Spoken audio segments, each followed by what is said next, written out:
En el episodio de hoy vamos a estar con Bernardo Fuentes Navarrete para hablar sobre la educación infantil y para abordar los panoramas en los que se encuentra actualmente. Así que nada, disfrutad mucho la entrevista. Vale, pues Bernardo, no sé nada de ti. Es la primera entrevista que hago con una persona que no conozco y me parece que, no sé, que puede ser algo muy chulo, además que Fede me ha hablado de ti y me interesa mucho entrevistar a un profesor de infantil, entonces primero quiero saber cómo estás y también saber un poco, de por qué profesor de infantil. ¿Por qué profesor de infantil? Bueno, es una pregunta que yo me he hecho varias veces, que por qué llegué a ser maestro. Y mi respuesta o mis reflexiones creo que han sido porque tuve muy malos maestros cuando era pequeño, ¿no? Yo vine en los años 60 de un pequeño pueblo, bueno, pequeño, de un pueblo de Andalucía. Es pequeño porque allí los pueblos son muy grandes, de Jaén, de Bezmar, y mis primeros contactos con la educación fueron nefastos. O sea, es decir, que entré con 4 o con 5 años en un piso donde había una mujer que supuestamente enseñaba en una habitación muy pequeña y lo que hacía era pegarme mucho. Y después pasé a un colegio nacional en el pueblo Vallecas, donde había un maestro que seguía pegando mucho y donde yo no aprendí nada salvo a recibir palos de todo tipo. Un maltrato constante hasta lo que era tercero de primaria entonces, ¿no?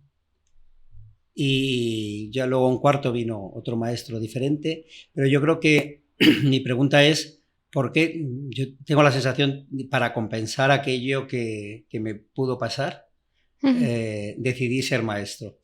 Y luego lo de infantil es porque cuando yo terminé el COU había que hacer un examen de ingreso y era la primera vez que había una especialidad que era preescolar. La primera vez que se puso en Madrid.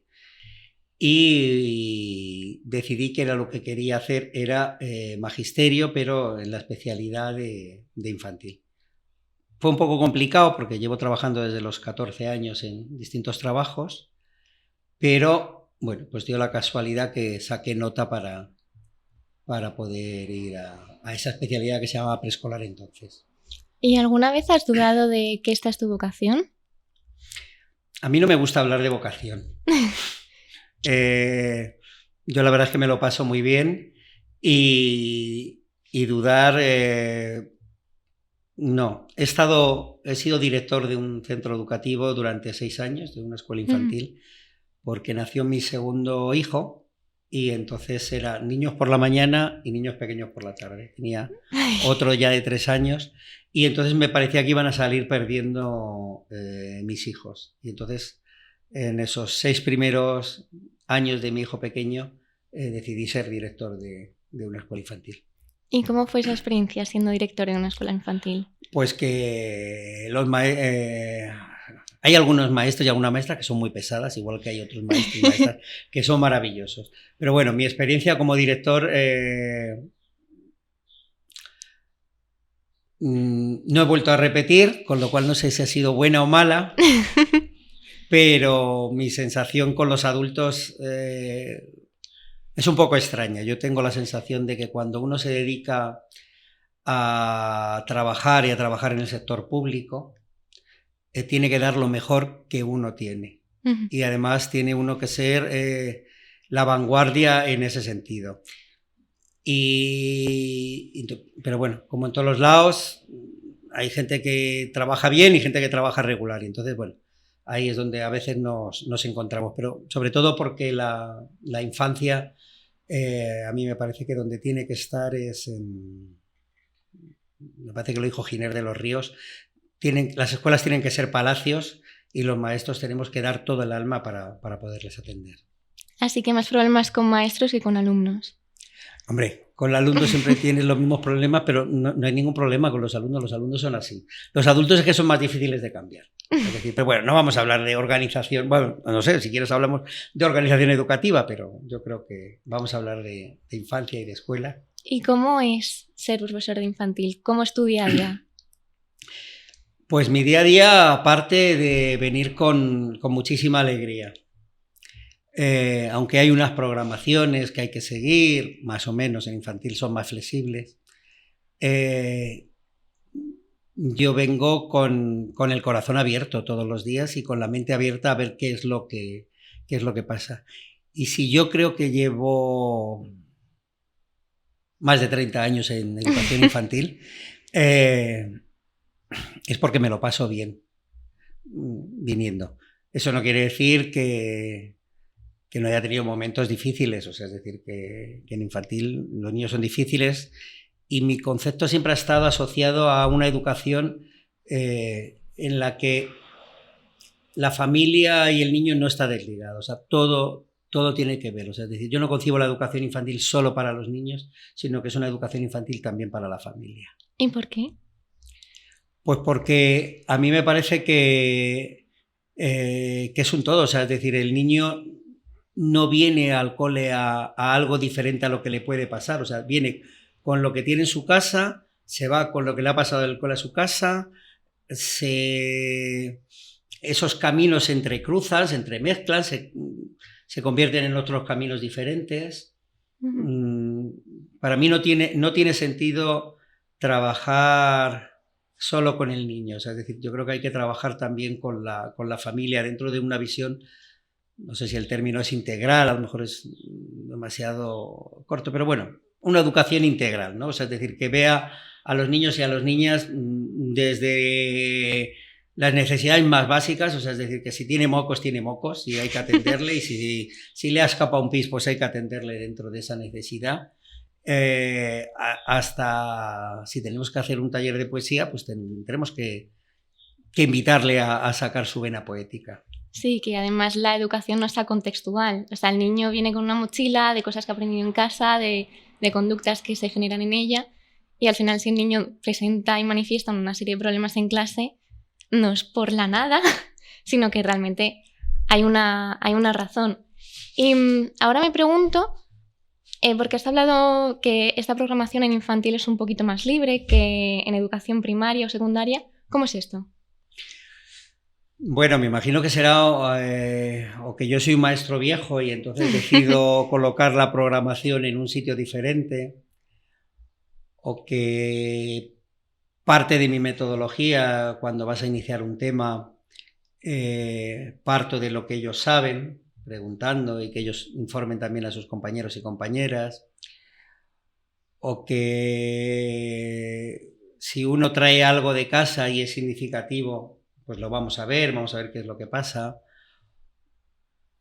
o si hemos decidido que se ha caído un nido de aquí al lado y decidimos empezar a trabajar con los pájaros, o que hay una exposición en el barrio que me interesa muchísimo y entonces esa exposición nos va a llevar a unos territorios diferentes a los que en principio teníamos pensado.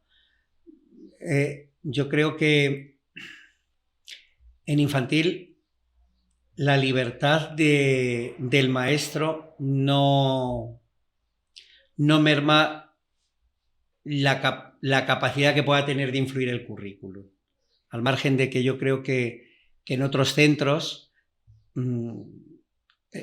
los contenidos que se dan están supeditados a las exigencias que muchas veces tienen las maestras y los maestros de primaria. Entonces, ¿crees que es una necesidad primordial para un profesor de infantil ser flexible? Es que si no eres flexible no eres un profesor de infantil. O sea, es decir, la infancia, o sea, no es que venga a que tú la moldees, o sea, es decir, es que la infancia viene a moldearte a ti todos los días. Y en ese ajustarte, en ese enamorarte y enamorar a los propios alumnos con lo que puedas hacer, yo creo que es fundamental. O sea, si alguien viene simplemente a transmitir contenidos, creo que fracasará. O sea, es decir, no, fracaso no es una palabra que me guste, pero creo que lo pasará mal en educación infantil. O sea, la flexibilidad es que, o sea, no sé. O sea, es que no me lo imagino. O sea, es decir, no me imagino a alguien rígido.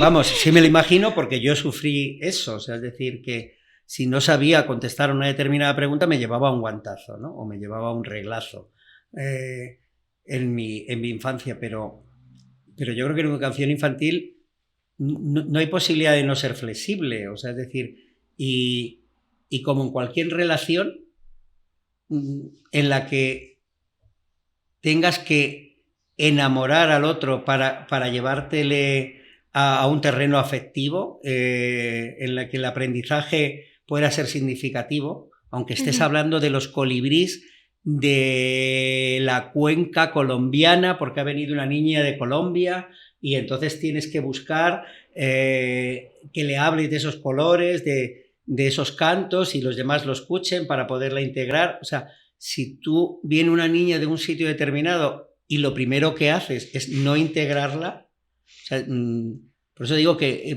porque te toca trabajar, yo qué sé, las figuras geométricas, pues tendrás que buscar cómo es el pico del colibrí, cómo es para trabajar el triángulo, cómo puede ser lo circular que puede tener un nido, no lo sé.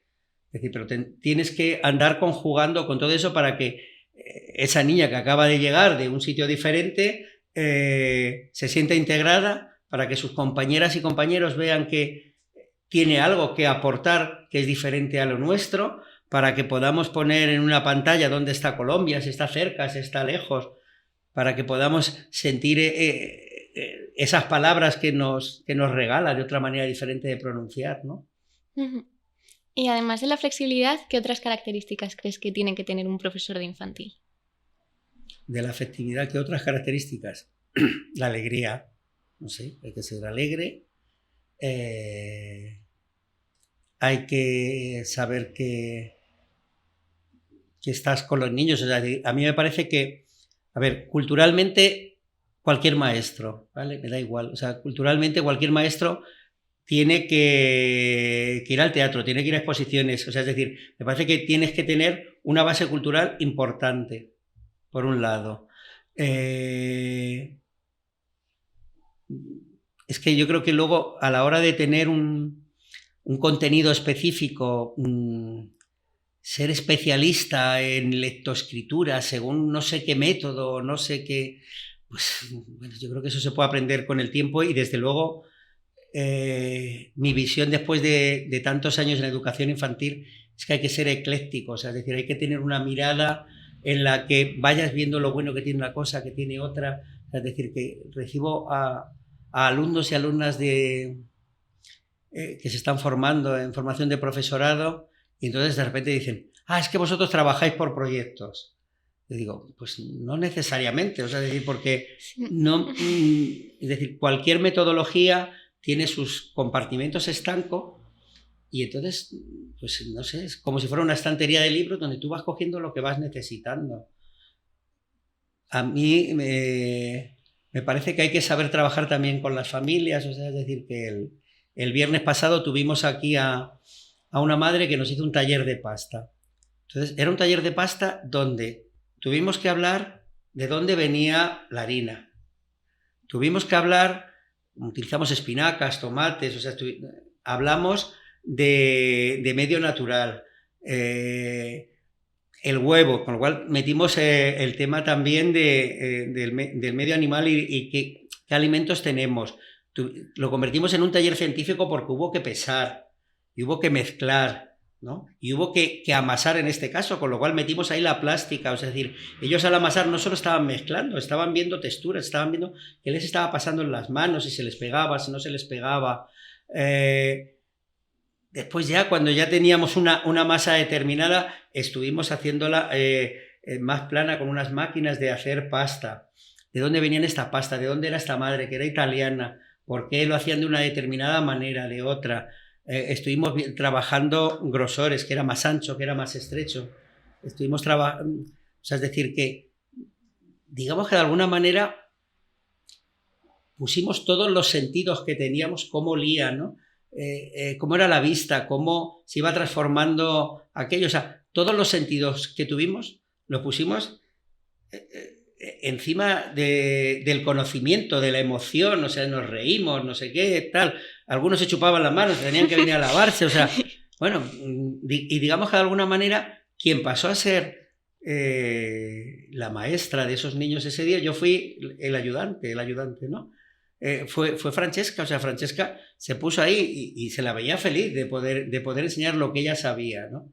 O sea, es decir, que podemos decir, ¿dentro del currículum hay hacer pasta? No. Pero sin embargo, los contenidos científicos, de medio natural, de elaboración, de materia prima, además viviéndolo, estaba. O sea, es decir, no eran solo fotos. O sea, es decir, era algo real, ¿no? Y luego, además, eso se lo llevaron a casa. Después, ¿no? Hicimos unos tagliatelle y después se los llevaron a casa, ya una vez ya secos. En casa volvieron a recordar con sus familias qué era lo que habían hecho. Seguramente que les contaron que el tomate que se había triturado, que las espinacas, que no tal, que verde, o sea, cuánto agua, cuánto huevo, cuánto tuvieron que pesar de harina, o sea, es decir, para poder hacer la pasta. O sea, volvieron otra vez a repasar aquello que habían vivido y además desde la emoción, o sea, transmitiéndoselo a sus padres. Como estábamos en un trabajo del rostro, bueno, no nos dio tiempo a hacerlo a todos, pero a algunos les dio tiempo. La idea era que con los tagliatelle hicieran también una cara, o sea, es decir, que hubiera una expresión plástica con un material que no está pensado para eso. Y luego, qué mejor que comérselo, o sea, dentro de la cultura mediterránea, ¿no? Comerte la comida, comerte el aprendizaje, lo que has hecho, pues estupendo. Y entonces, ¿consideras que es importante que esta educación infantil sea también transdisciplinar, que se mezclen todas las materias para enseñar el conocimiento como conocimiento a los pequeños? Es que no puede ser de otra manera, o sea, es decir, es que desde mi punto de vista cualquiera que intente hacer una educación infantil solo desde el libro, si no se hace desde la vivencia, pues a lo mejor suena muy mal, pero yo creo que no lo están haciendo bien. No lo sé, yo creo que sí, que no lo hacen bien. O sea, es decir, si no hay una canción, si no hay un dicho, una retahíla que acompañe, y por qué lo dices, si no hay improvisación. O sea, me decías antes que era lo que tiene que tener un maestro de infantil, lo que tiene que saber es improvisar, pero como continuamente. O sea, es decir, hay que venir me decías, ¿cómo vienes? Pues hay que venir a pecho descubierto, es decir, a pecho descubierto, o sea, como los clowns, se acabó el y ya está. ¿Y qué es lo que recibe? Pues lo primero que recibe uno cuando viene a clase son abrazos, o sea, es decir, con lo cual es que es maravilloso, ¿no? Si el maestro infantil, lo primero que hace es que llegas al trabajo y que te den abrazos, es algo maravilloso. Y has hablado antes de esta teorización que se hace, por ejemplo, en pedagogía, en didáctica, de método puzzle, método por proyectos, método no sé qué, método no sé cuántos. ¿Qué opinas de esto? Bueno, yo creo que, a ver, los pedagogos tienen su función y yo creo que eso está bien.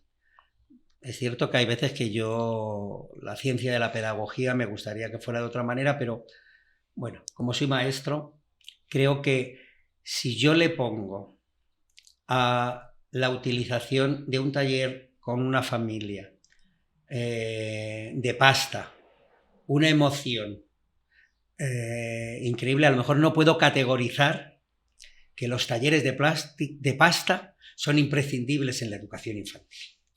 ¿No? A lo mejor no lo puedo categorizar. Yo creo que algunas veces a ellos les pasa, digo porque a la hora de aplicar el método científico yo creo que en educación nos cuesta, pero bueno, no pasa nada, porque yo creo que el entusiasmo muchas veces que pones, o sea, yo utilizo el ajedrez educativo, el ajedrez como una herramienta educativa dentro de mis clases. Leoncho García, que es una persona que lleva bastante tiempo investigando, tal, en un taller todo el mundo estaba fascinado, porque como es el más, pues está todo el mundo fascinado con él, y la verdad es que es increíble. Pero, claro, yo a veces le decía, hay veces que tengo la sensación que no sé si el ajedrez es una herramienta tan buena o que yo le pongo tanta emoción que es que quien lo recibe es algo bueno. O sea, es decir, si tú confías en que el método por proyectos es bueno, seguramente va a ser bueno. Si confías en que otro tipo de método va a ser bueno, va a ser bueno. Lo que pasa que yo creo que como maestro siempre tienes que tener la duda de preguntarte si lo que estás haciendo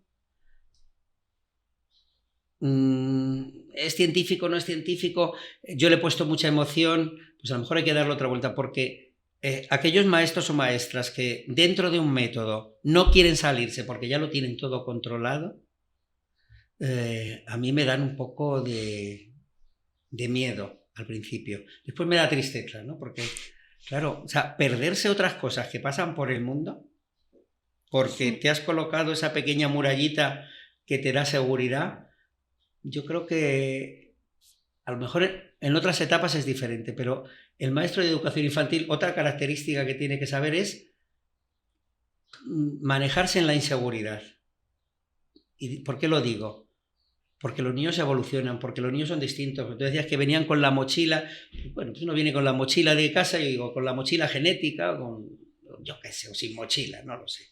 Pero manejarte en esa inseguridad te va a hacer que aprendas a escuchar a ese niño individualmente, que aprendas a valorar, o sea, a ver con esa mirada que ellos tienen, con esos ojos que ellos tienen, pero ese niño concreto. O sea, no todos los niños ven igual, ¿no? Y lo que veíamos un poco al principio, con un material tan difícil como ese, dibujar, ¿no? Y imaginar, es desde luego mucho más fácil dibujar con papel y con lápiz, pero el ponerles dificultades y que ellos sean capaces de entrar a un reto tan difícil como un material tan estructurado para una cosa tan así y poderlo hacer, a mí me parece que es saber que los niños tienen una capacidad creativa, desde mi punto de vista, inmensa, y que la escuela lo que debe hacer es no cercenarla. O sea, es decir, que muchas veces yo tengo la sensación de que en aras a esos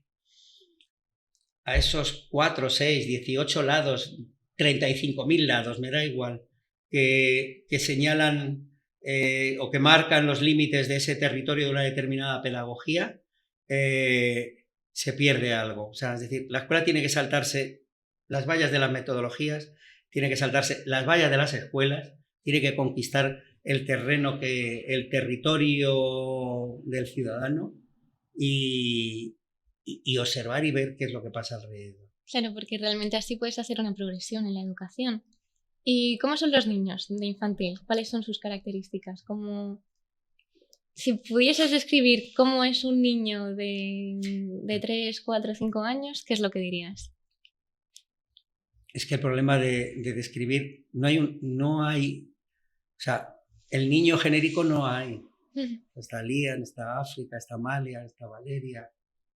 O sea, es decir, y entonces cada uno es diferente.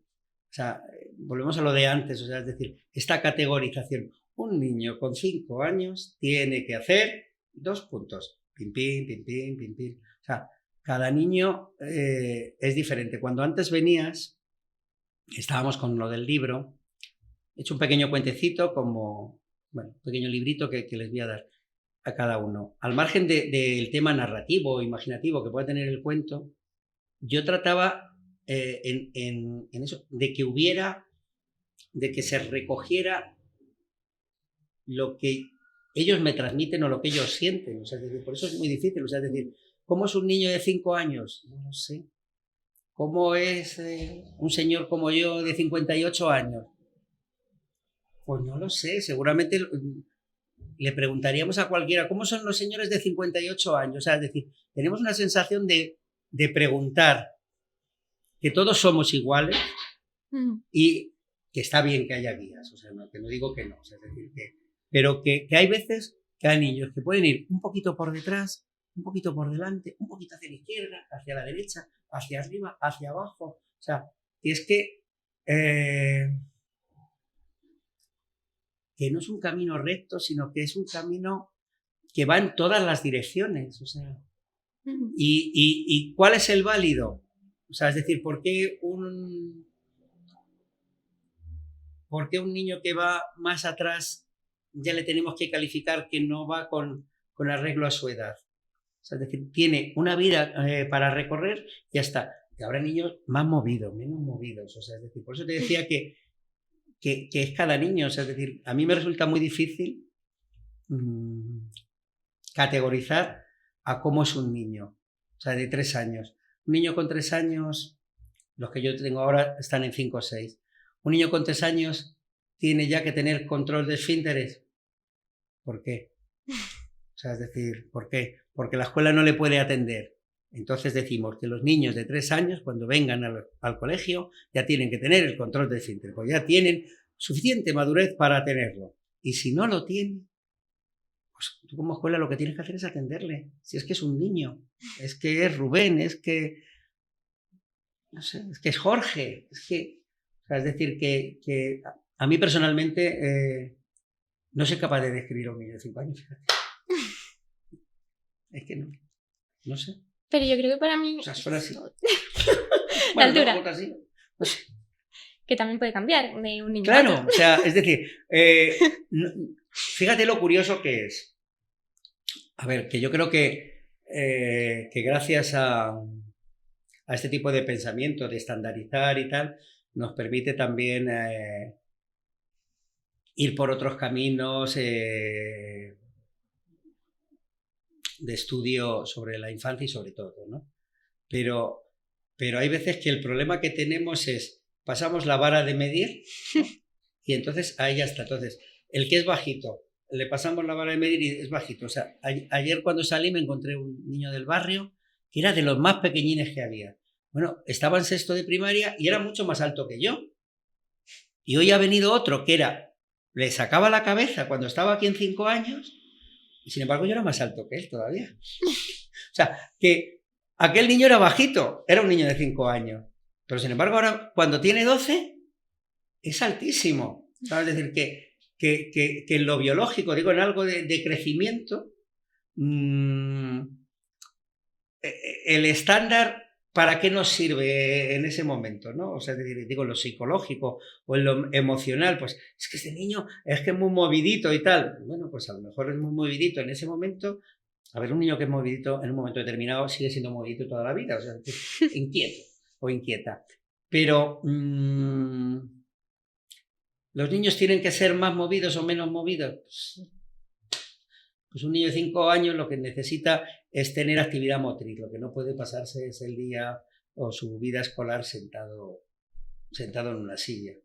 Entonces, ¿te parece importante que, por ejemplo, los niños jueguen y...? Es que como me entere que hay algún maestro de educación infantil que no deje jugar a los niños en su clase, no sé cuál es el patrono, el ministro, bueno, el ministro sí, la ministra de Educación, pero es que sería para denunciarle. O sea, es decir, un niño en educación infantil lo que tiene que hacer fundamentalmente es jugar. Aunque tú lo que quieras es que jueguen a algo más estructurado o que tenga... Es decir, la lógica... O sea, yo les pongo a jugar al ajedrez, ¿vale? Pero están jugando al ajedrez, pero dentro del juego del ajedrez ahí están poniendo variables suyas y, bueno, pues se sientan tranquilamente, sí, claro, hay que jugar tranquilamente. Bueno, pues hay niños de necesidades educativas especiales que a lo mejor no van a llegar al nivel de contenidos de los otros, depende de cada niño o cada niña, pero a lo mejor cuando yo empecé con esto del ajedrez educativo, empecé con un grupo de 5 años y tenía 5 niños de necesidades educativas especiales. Y me sorprendió el avance.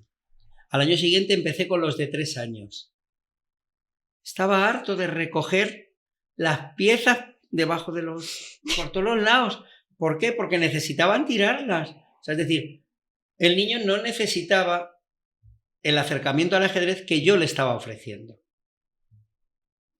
Bueno, con el tiempo vi que había que tener un tablero de sala y que ellos jugaran con su propio cuerpo dentro del tablero. Me refiero a un tablero de sala, una alfombra grande, ¿no? O sea, es decir, que lo que ellos hacían con las piececitas de ajedrez era jugar a que eran muñequitos. Pues eso es lo que tienen que hacer a lo mejor con 3 años, a jugar a que sean muñequitos, para después apropiarse de esas figuras y ponerlas en una relación, en un juego de reglas, en este caso como el ajedrez, que es más o menos complejo y que, bueno, tampoco uno hace falta que salga aquí siendo un campeón, pero utilizándolas para jugar con variables geométricas y en algunos casos con anticipaciones de movimiento que le pueden llevar a tener un pensamiento crítico diferente. Es decir, lo que pasa que, claro, yo me tengo que plantear que utilizar el ajedrez como un pensamiento crítico es importante. Y entonces le voy dando la vuelta de qué le pasará, ¿no?, a esta pieza si mueve aquí en relación a las otras. O sea, es decir, ¿qué le pasa?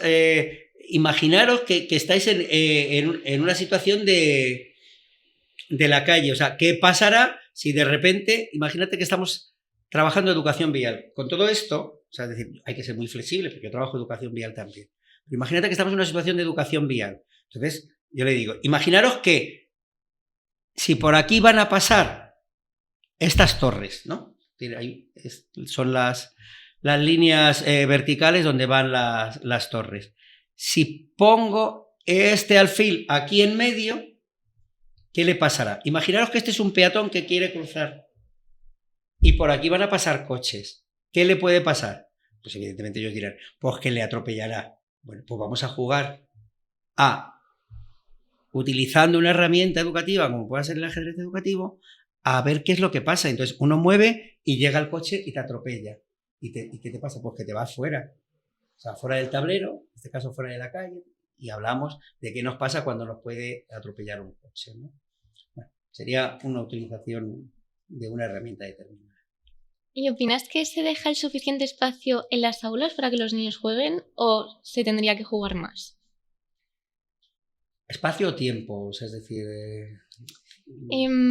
a ver, yo creo que me refiero... Dos variables metodológicas que luego esto yo sé que lo pasan los pedagogos de la aula y dicen, metodológicamente no sabe si habla de tiempo o habla de espacio. Venga. Yo creo que me refiero más a tiempo, más que espacio. A ver, yo creo que hay que dejar suficiente espacio. Los niños lo demandan también. Es cierto que la infancia, pues como yo te contaba un poco al principio, o sea, es decir, yo me adapté a que la escuela era un sitio de maltrato. O sea, no era un maltrato solo contra mí, o sea, no es que a mí el maestro me cogiera manía y no sé qué, era general, ¿vale? Yo creo que esta persona venía de una escuela de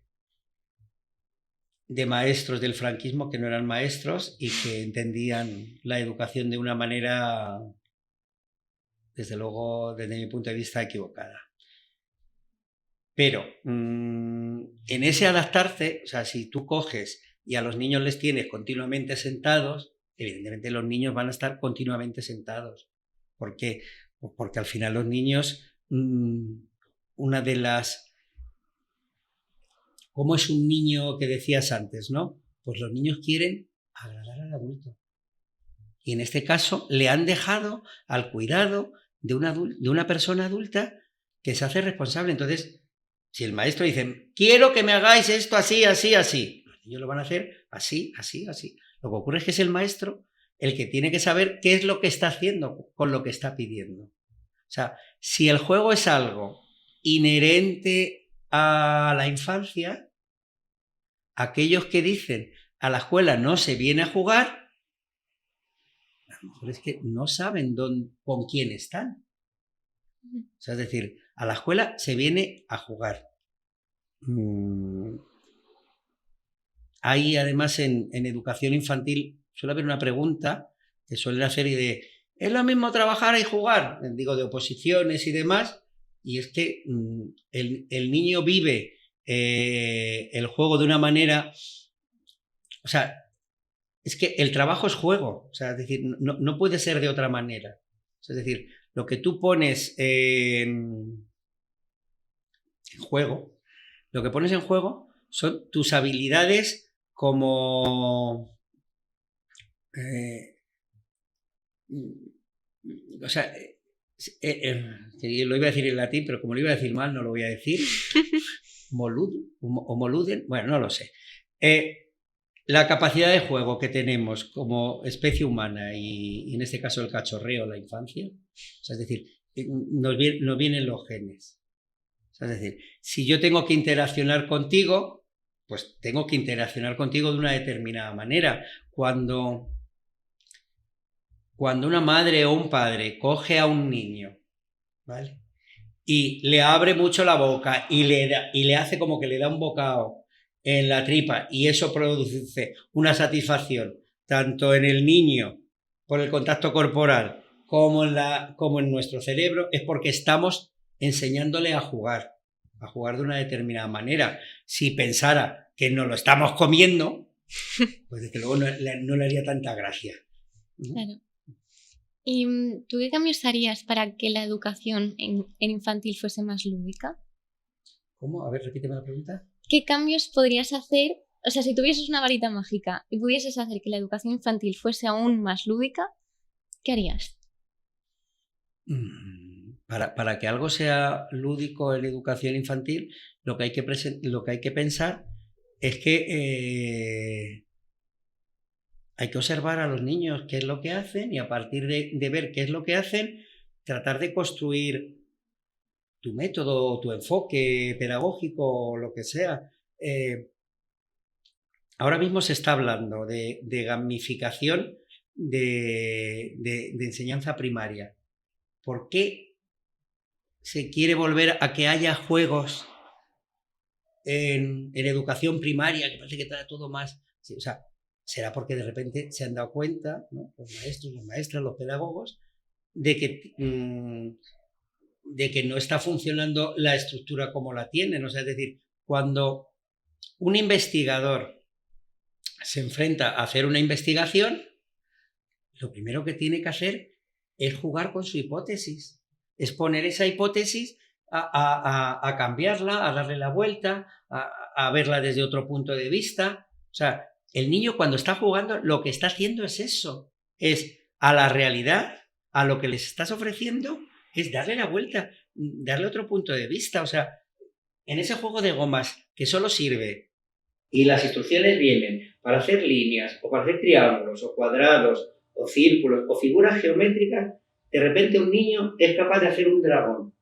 Y ahí hay 20 tipos de dragones diferentes, 20 miradas sobre algo con una determinada habilidad. Evidentemente tienen que tener una determinada habilidad psicomotriz o motricidad fina que les permita, a ver, pues viendo qué es un niño, pues tiene que tener una serie de maduraciones, ya está. Pero hay veces que el entrenamiento, gente que lo que hace es entrenar de determinada manera para decir, el niño es capaz de escribir en minúscula, pero bueno, si tiene un montón de tiempo para escribir en minúscula. Es decir, a lo mejor las dificultades que tiene después son porque no ha desarrollado otro tipo de habilidades antes. O sea, yo creo que en educación infantil lo que hay que hacer es observar al niño y ver qué es lo que hace.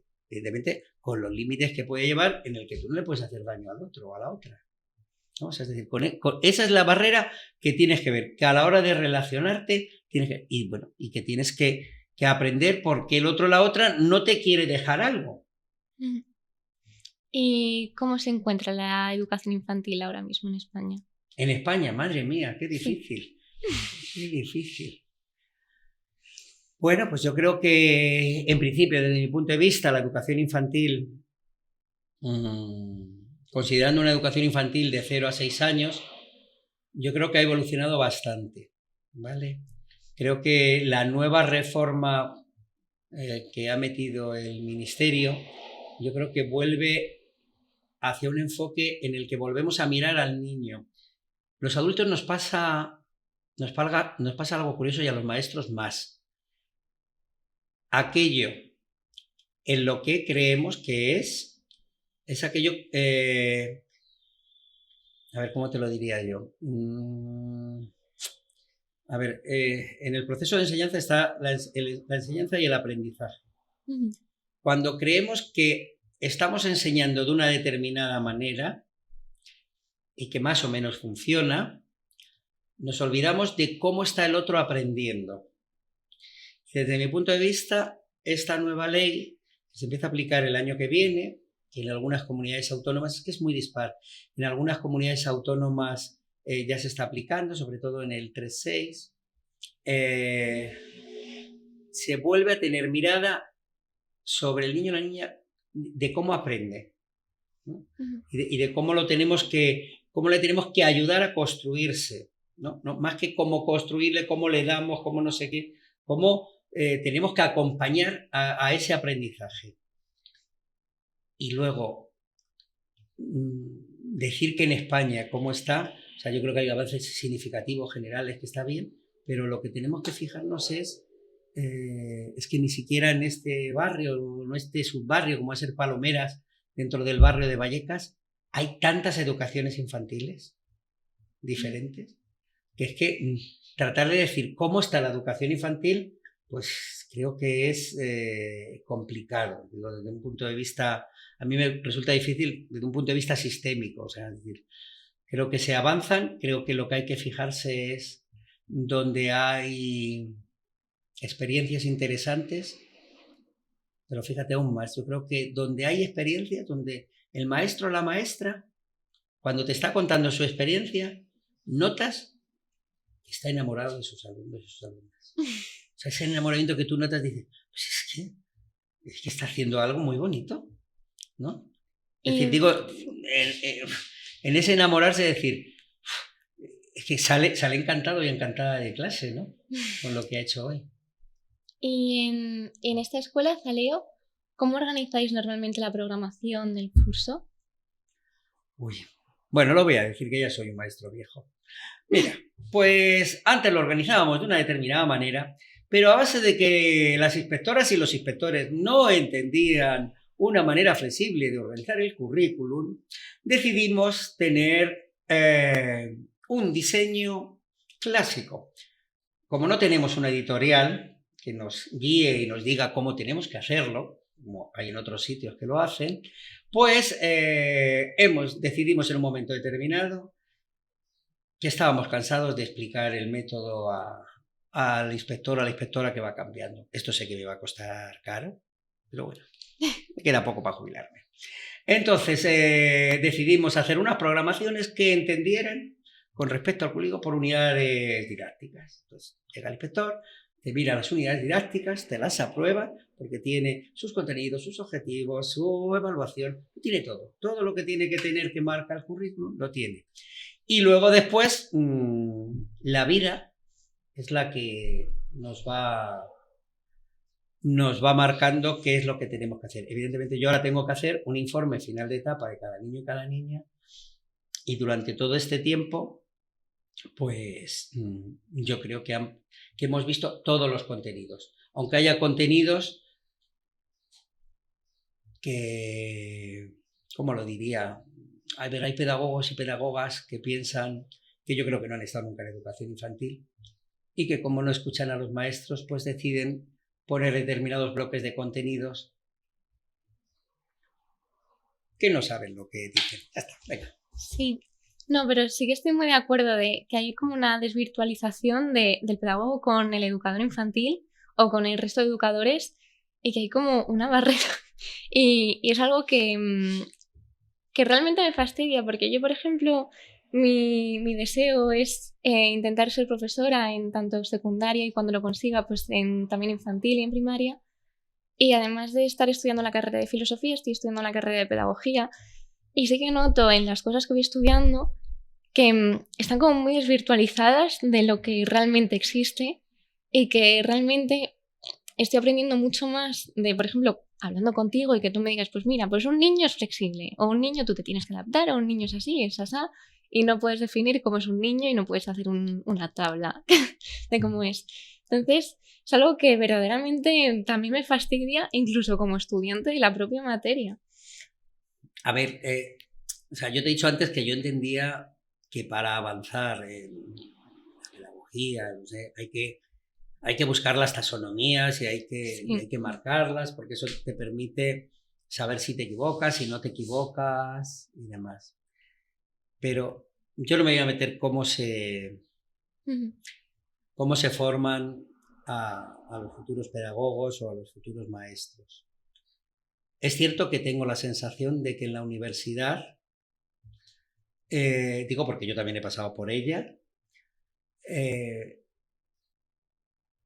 La flexibilidad la he visto en pocos profesores, cada uno iba, soltaba su materia y ya está.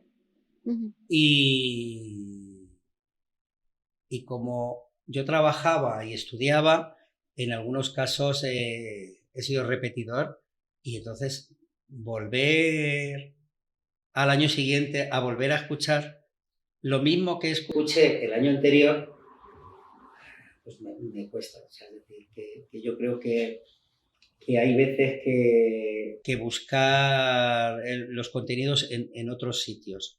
Es cierto que la teoría tiene que sustentar la práctica, pero hay veces que yo no veo esos vasos comunicantes.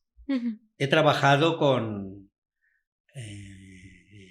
publicaciones con algunos maestros y maestras universitarias y hay veces que las investigaciones no han ido a ningún lado porque han querido ponerse en un grado diferente de trabajo entre compañeros que estamos en educación. Y entonces eso es complicado porque, bueno, hay parte que ellos van a tener un corpus teórico que me parece que es muy válido y que es importante, pero hay otra parte que quizás la práctica, pues yo con 20 años, tenga algo que decir. No sé si interesante o no, ¿vale? Pero algo que decir siempre tiene. Y me gustaría, para terminar un poco la entrevista, ¿por qué es importante la educación infantil? Que también nos olvidamos que la educación infantil está muy extendida en España, pero realmente no es obligatoria. O sea, está muy extendida, pero todavía no tiene ese carácter obligatorio que tendría que tener. Entonces, bueno, eso es una opinión. Eso es una opinión. El carácter obligatorio que tendría que tener, a mí me parece que la educación como servicio público, como la sanidad, como el transporte, en principio articula una manera de hacer una sociedad. El que la educación infantil tenga que ser obligatoria o no, o sea, es decir, tú dices, hay una gran extensión de la escolaridad. Sí. ¿Vale? Yo creo, de los pocos datos que yo puedo manejar, el segundo ciclo, el 3-6, creo que podríamos hablar del 100%, a lo mejor hay algún sitio que no lo hay, pero yo creo que es casi en la totalidad, 99 y pico importante. El 0-3 se ha ido extendiendo. Yo creo que también tiene que ver con el tipo de sociedad que tenemos. Hay en algunas ocasiones en las que yo creo que es importante que las escuelas den una buena educación infantil, ¿no? Y me refiero a una escuela que dé una buena educación infantil, a que no todo vale en educación infantil. O sea, a ver, ¿cómo desarrollo yo esto? Si tú mantienes, como se mantiene, por ejemplo, en la Comunidad de Madrid, una ratio de 20 niños de 2 años con un solo maestro, esa ratio de 21, que es lo que marca la ley, pues evidentemente no estás dando una buena educación infantil, porque al final las necesidades asistenciales, digo asistenciales, a ver, tampoco me gusta ese término, las necesidades personales que pueda tener un niño de alimentación, de cuidado corporal, bueno, porque uno se hace pis, se hace caca, en fin, ese tipo de cuestiones, las necesidades de relación con otros niños, pues evidentemente si tú mantienes unas ratios muy elevadas, lo que estás diciendo es, esto no es una educación infantil, es otra cosa. Y en este país, la educación infantil viene del término guardería. Hemos tenido que dar muchas vueltas y aún así la gente dice, pues es lo mismo. Bueno, pues no, nombrar las cosas de una determinada manera o nombrarlas de otra te hace que sean diferentes, por lo menos diferentes, y que la actitud de los profesionales y de la sociedad hacia ese servicio público sea diferente. Desde luego que facilita un modelo y, bueno, es decir, y hay que hablar con una trayectoria histórica de quién atendía a esos niños pequeños en la infancia habitualmente. O sea, es decir, yo que vengo de del campo y venimos a la ciudad, pues eso le tocaba a mi madre atendernos y estar pendiente. Bueno, ha facilitado la vía de trabajo de mucha gente, sabiendo que donde estaba dejando dentro de ese modelo de educación infantil, pues era un modelo de calidad, un modelo en la que, pues como te decía antes, o sea, es decir, si yo entiendo que tengo que trabajar contigo como madre o contigo como pareja o como familia, mejor, como familia, tú sabes que yo te puedo estar aportando cosas. Eso no quiere decir que tengamos que tener criterios comunes. O sea, es decir, que en ese sentido yo voy a tratar de aportarte y voy a tratar de escucharte también. O sea, cuando tú me estás diciendo, hoy viene el niño blandito, no sé qué le pasa, y yo lo primero que hago es recogerte al niño y abrazarlo, o sea, es decir, ya te estoy demostrando que si está mal te voy a llamar. Y que desde luego va a tener una atención y va a tener un cariño por mi parte que si de repente tengo 20 y no les puedo atender, o sea, es decir, que ese tipo de cuestiones a mí me parecen importantes. Me he ido de la pregunta. ¿De qué? ¿Por qué es importante una educación infantil? Entonces, a mí me parece que la educación infantil en principio es importante porque es un derecho ciudadano y hay que garantizarlo. Y dentro de la sociedad que tenemos, muchos modelos nórdicos lo que tienen es un sistema de licencias, que ellos se lo pueden permitir, donde el padre o la madre, los 2 primeros años, no tienen, o sea, se quedan al cuidado de sus niños y reciben una paga o un dinero por poderlo atender y una reserva de su puesto de trabajo. Bueno, ¿eso es mejor que el que esté en esos 2 primeros años el niño en una escuela infantil? Si yo lo analizo fríamente, sí, a nivel general. Luego tendremos que ver caso por caso, ¿vale? Porque es cierto que ese niño que empieza a socializar, pues empieza a socializar más y a necesitar más al otro a partir de los 2 años, aunque en una clase de 1 año veamos. Pero también la escuela tiene que sentir que aporta algo fundamental. O sea, es decir, si yo estoy cantando una canción, no es que la madre no la vaya a cantar, desde luego la va a cantar, pero yo voy a cantar una diferente a la que ella pueda cantar. Si yo voy a aportar unos materiales, la familia va a aportar otros materiales diferentes. Aunque con el tiempo eso, el nivel... Yo llevo muchos años en educación infantil y muchos de los materiales que utilizábamos en los años 80 y tantos no eran materiales asequibles a las familias. Hoy día sí. O sea, recuerdo que hubo un niño que entró con 4 años, situación un poco compleja, y de repente entró con 4 años. Era un niño que estaba solo y el nivel económico de la familia era importante. Entonces tenía como muchos juguetes. Entonces, claro, el niño expresaba que él estaba mejor en su casa, que no tenía que compartir juguetes. Claro, ahí hay que darle la vuelta porque ese niño lo que sí necesitaba era aprender que existía el otro.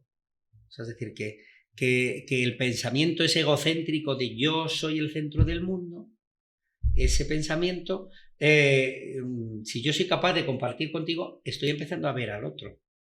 Si yo vivo rodeado de juguetes solo en el mundo, pues ya está. O sea, es decir, que pues seguramente cuando tenga que salir al mundo, si no lo hago bien, pues empezaré a tener problemas de relación con los demás, porque no entenderé por qué los demás también tienen necesidades y quieren cosas como las quiero yo, ¿no? Y ahora mismo, ¿qué es lo que estás haciendo con tus peques? O sea, ¿qué actividades has hecho últimamente? ¿Qué actividades he hecho? Soy... a ver. Pues hablar todo lo que tú quieras. Hemos hablado de lo de pasta. Bueno, pues podríamos empezar por la mañana, ¿vale? Estamos lunes por la mañana y entonces pues nos hemos contado a primera hora que hemos hecho el fin de semana. El hablar en público es algo que luego se les quita. sea, es decir, no digo todos los maestros, pero no se les deja que hablen en público. Si uno expresa al resto de la clase que se ha ido a ver a su abuelo y que su abuelo tiene gallinas y que su abuelo tiene caballos, a lo mejor ese niño empieza a tener un interés que los demás no le veían. A lo mejor tiene un interés por otra cosa, pero de repente tiene las gallinas y van y le van a preguntar cómo ha comido las gallinas y demás. O sea, es decir, que el que nos contemos qué es lo que hemos hecho, primero nos hace crear como una red entre nosotros, o sea, es decir, bueno, como si fuera una familia, o sea, hemos hecho el lunes, pues tal. Hoy he descubierto ellos han descubierto que hay helados maravillosos de todo tipo. Claro, frente a la pregunta cómo le colocamos a los polos el helado, pues yo les he creado un pequeño conflicto cognitivo. Y entonces han tenido que poner y empezar a decidir cómo tal. Entonces han visto un proceso científico que es la congelación, ¿vale? Y es pasar de un estado líquido a un estado sólido. Han visto que tenían distintas formas, que los helados podían ser de chocolate o de zumos. O sea, hemos empezado dentro de los helados que no teníamos previsto. Bueno, la verdad es que tenía que estar trabajando conceptos de verano, pero bueno, pues ya está, pues lo hemos trabajado a partir de lo que ellos han dicho. Bueno, pues hemos empezado a trabajar ahí conceptos. Después, venga, voy a ser honesto, me quedaba una ficha pendiente. Nosotros elaboramos nuestros propios materiales para que trabajen los niños, es decir, que no son libros de fichas al uso, pero sí son libros en los que tienen que ellos hacer actividades. Lo que pasa es que la portada de cada cuadernillo es la foto del niño. En este caso era una foto intervenida en un taller de imagen que lleva mi compañero Mariano. Entonces, ese es su cuadernillo. Luego dentro más o menos todos son iguales. Y el nivel de exigencia es bastante amplio. Entonces, bueno, pues estuvimos trabajando la vivienda de los prehistóricos, cómo trabajaban, cómo tenían las ropas, o sea, los problemas y las dificultades que podían tener y demás. Construimos ahí con piedras y con palos alguna cosa que parecía un hacha, más o menos. Algunos sabían que había mamús y tigres de sable, digo, algunos niños, y eso lo incorporamos. Y bueno, pues incorporamos también el que comían frutos y demás. Bueno, me quedaba terminar ese trabajo con un dibujo, entonces lo hemos hecho, y después hemos hecho unos ejercicios de lógica matemática de tipo manipulativo utilizando tapones grandes que tengo yo para utilizar. Eso hasta antes del recreo. ¡Jo, qué guay! Y nada, solo me queda preguntarte o más bien pedirte que si puedes despedir la entrevista de la forma en la que tú quieras. Madre mía, qué difícil, así, pero ¿cómo me haces esa pregunta? Pues... ¿Alguna conclusión que tú tengas de la educación infantil o qué conclusión sacas de esta entrevista? ¿A quién va dirigida la entrevista?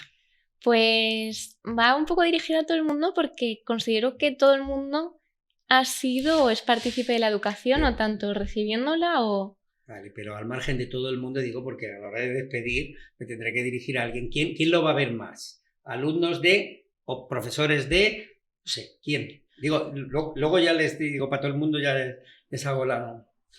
Es un target bastante amplio. O sea, ahora mismo de verdad no te sabría decir, pero sí que hay más gente adulta que está escuchando esto. Vale. Bueno, pues yo voy a despedirme para aquellos maestros o personas que estén interesadas en la educación infantil.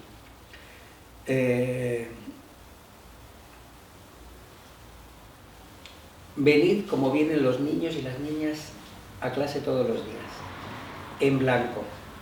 Y que la jornada que tengamos, aunque tengáis una pequeña chuletita para saber qué es lo que os proponéis hacer, escribir todos los días, y yo creo que escribirlo así, como decía, creo que era Giner, también seguro que me equivoco, lo de más alma, maestras, más alma, les decía a las maestras de la República que se doctoraban, pues escribir en el alma, en vuestro cuerpo, en donde queráis, en vuestra cabeza, donde queráis, en ese folio en blanco, lo que os ha pasado ese día. Y seguro que hay cosas estupendas, que habrá cosas que te gusten menos, bueno, pues habrá que darles una vuelta, como cuando uno hace como hacen los cocineros un guiso malo, pues habrá que darle la vuelta para hacer otra cosa y ya está. Así que, adiós. ¿Qué es lo que haría un niño de 5 años? Pues muchísimas gracias, Bernardo, de verdad, ha sido un placer, me lo he pasado súper bien. Yo también, muchas gracias. Nos despedimos.